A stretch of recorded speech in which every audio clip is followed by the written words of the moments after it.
ছোটবেলা থেকেই ভ্রমণ আর ফটোগ্রাফির উপর আমার প্রবল টান, আর তাই আজও সুযোগ পেলেই ক্যামেরা নিয়ে ভ্রমণে যেতে একটু দ্বিধাবোধ করি না। তাই তো এবার ছুটে চলেছি জঙ্গলে ঘেরা পাহাড়তলির উদ্দেশ্যে। জানালার পাশের একটি সিটে বসে ফুরফুরে বাতাসের সাথে প্রকৃতির অপরূপ দৃশ্য দেখতে দেখতেই গন্তব্যে পৌঁছে গেলাম। বাস স্ট্যান্ডের পরই সারি দিয়ে অটোরিকশা দাঁড়িয়ে আছে। বাকি পথ অটোতে করেই যেতে হবে, কিন্তু কোন অটোওয়ালাই পাহাড়তলির দিকে আর যেতে যাচ্ছে না। একে একে না শুনতে শুনতে প্রায় হতাশ হয়ে পড়েছিলাম। আর ঠিক তখনই একজন অটো ড্রাইভার বলল, যেতে পারি, তবে ডাবল ভাড়া দেওয়া লাগবে। আসল পথে এমনিতেও কোনো যাত্রী পাওয়া যায় না, তাই খালি গাড়ি নিয়ে ফিরে আসতে হয়। কোনো উপায় না পেয়ে বললাম, আচ্ছা ঠিক আছে, চলুন তবে। অবশেষে পাহাড়তলির উদ্দেশ্যে আমি রওনা হলাম। তা ওখানে কি ঘুরতে যাচ্ছেন নাকি? হ্যাঁ, ঘুরতেই যাচ্ছি। শুনেছি জায়গাটা নাকি অনেক সুন্দর। হ্যাঁ, সুন্দরই তো বটে, তবে কোনো হোটেল কি বুক করেছেন? হঠাৎ করেই প্ল্যান করা তো, তাই আর কোনো হোটেল বুক করা হয়নি। ভাবলাম একজনের থাকার জন্য একটা না একটা হোটেলে তো জায়গা অবশ্যই হবে। এ সময় তো এমনিতে ওদিকে একটু ভিড় বেশি হয়, তাই আগে থেকে হোটেলের রুম বুক না করলে সিট পাওয়া মুশকিল হয়ে পড়ে। একটু খোঁজাখুঁজি করলে অন্তত একটা না একটা থাকার জায়গা তো পাবোই। হ্যাঁ, কপাল ভালো থাকলে পেয়ে যেতেও পারেন। তা কদিনের জন্য যাচ্ছেন শুনি? এই তো 1 সপ্তাহের মতো। পাহাড়ি রাস্তা ধরে যেতে যেতে প্রায় 12:15 নাগাদ আমি পাহাড়তলি পৌঁছালাম। অটো যেখানে গিয়ে থামলো সেখান থেকে রাস্তার দুপাশ দিয়ে সারি সারি হোটেল দেখা যাচ্ছে। এখানে থাকার মতো অন্তত একটা জায়গা তো অবশ্যই পাবো। ভাড়াটা মিটিয়ে অটোওয়ালাকে বিদায় দেওয়ার পর হোটেলগুলোতে এক এক করে যেতে শুরু করলাম। হোটেলের রিসেপশনগুলোতে যাওয়ার পর বুঝলাম অটোওয়ালার কথাই ঠিক ছিল। এখানে বেশিরভাগ রুমগুলোই আগে থেকেই বুক করা হয়ে গেছে, আর যেখানে 2-1টা রুম খালিও আছে তার রেন্ট এত বেশি যে যা আমার সাধ্যের বাইরে। তাছাড়াও আবার ফেরার পথে পরিবারের জন্য কিছু না কিছু না নিয়ে গেলে কেমন একটা দেখা যায়। তাই কেবলমাত্র থাকার জন্য এত টাকা খরচ করাটা আমার পক্ষে সম্ভব না। সামনের দিকে আমি এগিয়ে যেতে লাগলাম। হাঁটতে হাঁটতে অনেকটা দূরে চলে এসেছি। নিজেকে বেশ ক্লান্ত লাগছে এবার, তাই রাস্তার পাশের বেঞ্চে একটু আমি বসলাম। এখান থেকে পিচের রাস্তা শেষ হয়ে মাটির রাস্তা শুরু হয়েছে। হঠাৎ লক্ষ্য করলাম দূরে একটা দোতলা বাড়ি দেখা যাচ্ছে, হয়তো কোনো হোটেলও হতে পারে। যাই, একটু সামনে গিয়ে দেখি। কাছে গিয়ে দেখলাম একটা হোটেল। আশেপাশে তেমন কোনো মানুষ নেই। মনে হয় এখানে অন্তত একটা রুম খালি তো পাওয়া যাবেই। হোটেলটি বেশ পুরনো, হয়তো এ কারণে এদিকে তেমন কেউ আসে না। যাই হোক, যদি রুম খালি পাওয়া যায় তাহলে আমার এই কয়েকটা দিন এখানেই থাকতে আশা করি কোনো অসুবিধা হবে না। দেখে তো মনে হচ্ছে এটাই রিসেপশন, কিন্তু এখানে তো কেউই নেই। কেউ আছেন কি? কয়েকবার এভাবে ডাকার পরও কাউকেই পেলাম না। বেশ কিছুক্ষণ অপেক্ষার পর একজন বয়স্ক মতো লোক আমার সামনে এসে দাঁড়ালো। কি চাই? বলছি, এখানে কি একটা রুম খালি পাওয়া যাবে? যাবে। আচ্ছা, এখানে কি খাওয়ার ব্যবস্থা আছে? কোনো খাবারের ব্যবস্থা নেই। কি বলছেন? তাহলে আশেপাশে খাবারের হোটেল আছে কোনো? হ্যাঁ আছে। হোটেল থেকে বেরিয়ে বাম দিকের সোজা পথ ধরে কিছুটা গেলেই একটা বাজার আছে, ওখানে আপনি খাবারের হোটেল পাবেন। খাবারের ব্যবস্থা নেই, লোকজনও তেমন একটা আসে না, এজন্যই হয়তো এখানে রেন্ট এত কম। যাই হোক, এখন এর থেকে ভালো আর কিছু পাবো বলে মনে হচ্ছে না। আর তাই কিছু না ভেবে দোতলার একটি রুম 1 সপ্তাহের জন্য আমি ভাড়া নিলাম। রিসেপশনের লোকটি আমাকে ঘর পর্যন্ত নিয়ে আসলো। ঘরটি বেশ পরিষ্কার আর জিনিসপত্র খুবই কম। বলছি, আপনাদের এখানে কি লোকটা কোথায় গেল? অন্যান্য হোটেলে কর্মচারীরা বকশিশ নেওয়ার জন্য পিছু ছাড়ে না, আর এখানে দেখছি আমাকে মধ্যে দিয়ে কোথায় হারিয়ে গেল। বেশ অদ্ভুত লাগলো ব্যাপারটা। তারপর আমি ঘরের জানালাগুলো খুললাম। জানালা দিয়ে বাইরের দৃশ্য দেখে এই জায়গাটা নিয়ে আমার কোনো রকম অভিযোগ রইল না। সত্যি অসাধারণ জায়গাটা। কেন যে মানুষ এই জায়গায় আসে না বুঝি না। আমার কাছে কিছু ড্রাই ফ্রুট ছিল, এখনকার মতো এগুলো খেয়েই কিছুক্ষণ ঘুমিয়ে নেই। বিকালের দিকে ঘুম থেকে উঠে একটু ঘোরাফেরা করা যাবে, আর ফেরার পথে না হয় রাতের জন্য খাবার নিয়ে আসবো। যেমন ভাবা তেমন কাজ। ক্লান্ত শরীরে ঘুমিয়ে পড়লাম ঠিকই, তবে ঘুম ভাঙল প্রায় সন্ধ্যার দিকে। তাই প্ল্যান মতো আজকে আর ঘুরতে বেরোনো হলো না, কিন্তু রাতের জন্য কিছু খাবার তো অন্তত কিনে আনা লাগবেই। তাই দেরি না করে টর্চটা সাথে নিয়ে ঘর থেকে বের হচ্ছিলাম। কিন্তু এখানে অদ্ভুত ব্যাপার হলো, রুমগুলোতে তো দূরের কথা, রিসেপশন অব্দি পর্যন্ত কোনো আলো নেই। আর ওই বয়স্ক লোকটি বা কোথায় গেল? এ কেমন অদ্ভুত জায়গায় এসে পড়লাম রে বাবা। যাই, তাড়াতাড়ি রাতের খাবারটা নিয়ে আসি, না হলে রাতে হয়তো না খেয়েই থাকতে হবে। সন্ধ্যা নামতে না নামতেই বাইরে কুয়াশা এবং জমাট বাঁধা অন্ধকারে চারদিকটা অন্ধকারাচ্ছন্ন হয়ে আছে। এখন ভালোই ঠান্ডা লাগছে।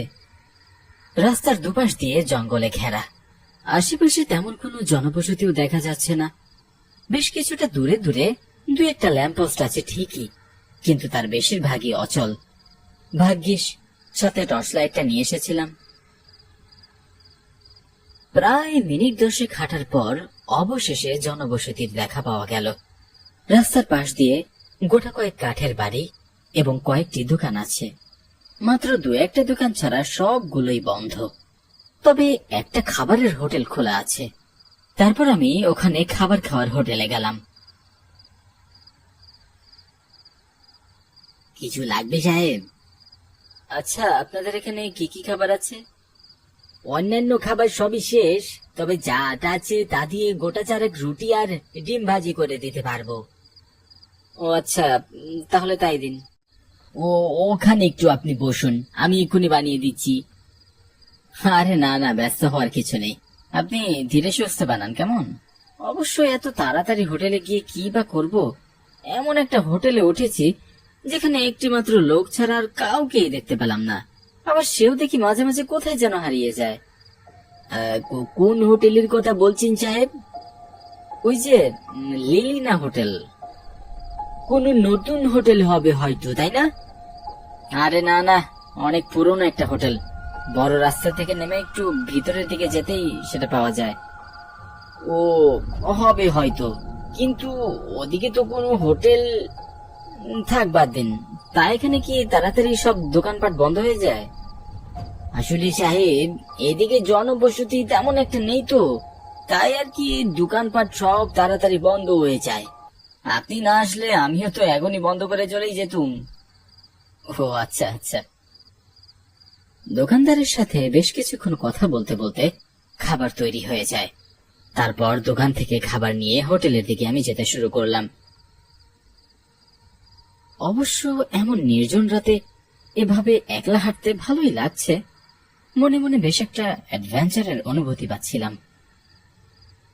কিছুক্ষণ পর যখন হোটেলে ফিরে আসলাম, তখনও একই অবস্থা, কোথাও কোনো আলো নেই। এবার যেন একটু রাগ উঠলো আমার। রিসেপশনে দাঁড়িয়ে দাঁড়িয়ে একটু জোর গলায় বললাম, কেমন হোটেল আপনাদের? হ্যাঁ, কোথাও কোনো আলো নেই, খাবারের ব্যবস্থা পর্যন্ত নেই। বলি, এত রাতে মানুষ কোথায় খাবার খাবে বলুন তো? এমন না করে হোটেলটা বন্ধ করে দিলেই তো পারতেন। কি জানি রে বাবা, কার সাথে কথা বলছি, কেউ শুনছে বলেও তো মনে হচ্ছে না। নিজে নিজেই রাগ ঝেড়ে উপরের ঘরে আমি চলে গেলাম। তারপর খাবারটা খেয়ে একটা বই পড়তে বসি। রাতে ঘুমানোর আগে আমার বই পড়ার অভ্যাস। বই পড়তে পড়তে কখন যে দু চোখের পাতা এক হয়ে গিয়েছিল বুঝতেই পারিনি। তারপর যথারীতি আমি ঘুমিয়ে পড়ি। কতক্ষণ ঘুমিয়েছি তা ঠিক মনে নেই, তবে দরজায় কেউ একজন জোরে জোরে ঠক ঠক শব্দ করছে। ঘড়িতে তখন প্রায় 1টা নাগাদ বাজে। এখানে দরকারের সময় কোনো লোক খুঁজে পাওয়া যায় না, আর এখন এত রাতে কে ডাকছে? কে কে ডাকছে বাইরে? আজ্ঞে সাহেব, দরজাটা একটু খুলুন। দরজা খুলে আমি রাগান্বিত হয়ে বললাম, এমনিতেই আপনাকে প্রয়োজনে খুঁজে পাওয়া যায় না, আবার এখন এত রাতে আপনি এভাবে ডাকাডাকি শুরু করেছেন কেন? তখন আপনি বলেছিলেন না এখানে খাবার পাওয়া যায় না কেন, তাই তো আপনার জন্য আমি কিছু খাবারের ব্যবস্থা করলাম। কিন্তু তাই বলে এত রাতে? আরে মশাই, একটু খেয়ে দেখুন না, খুবই ভালো লাগবে আশা করি। এই লোকটা কি পাগল নাকি? এ কোন বিপদে পড়লাম? আমার খাওয়া শেষ, এখন আমার কিছু লাগবে না, ধন্যবাদ। তা বললে কি করে হয়? একবার দেখুনি না খুলে কি এনেছি। না, ভারী ঝামেলায় ফেলে দিলেন তো আপনি। ইচ্ছা না থাকা সত্ত্বেও একরকম বাধ্য হয়ে খাবারের ঢাকনাটা খুলতেই দেখি প্লেটের উপরে একটা কাটা মাথার খুলি। এ কি বিভৎস দৃশ্য! এগুলো কি? এত রাতে কি হচ্ছে আমার সাথে? কেন, খাবার বুঝি পছন্দ হয়নি? না খেয়ে কি করে বুঝবেন বলুন তো? আমাকে কেউ বাঁচাও। কেউ আসবে না, এখানে কেউ আসবে না। এই অবস্থায় আমি কি করব না বুঝে উঠতে পেরে জ্ঞান শূন্য হয়ে পাগলের মতো আমি ছুটতে শুরু করলাম। আমার জিনিসপত্র সবকিছু হোটেলে আমি ফেলে রেখে এসেছি। কোন রকমে নিজের জীবন বাঁচিয়ে পালিয়ে আসতে পেরেছি, এটাই অনেক। ছুটতে ছুটতে কোথায় যেন আমি এসে পড়েছি সেটা আমি নিজেও জানি না। কেবল দূরে একটা দোকান ঘরের মতো কিছু একটা আমি দেখতে পাচ্ছি। কাছে গিয়ে বুঝতে পারলাম এটা একটা গ্যারেজ। গ্যারেজে একটি বয়স্ক লোক বসে আছে। আমাকে দেখে বয়স্ক লোকটা বলল, কে বাবা তুমি? এভাবে এত রাতে কোনো বিপদে পড়েছো নাকি?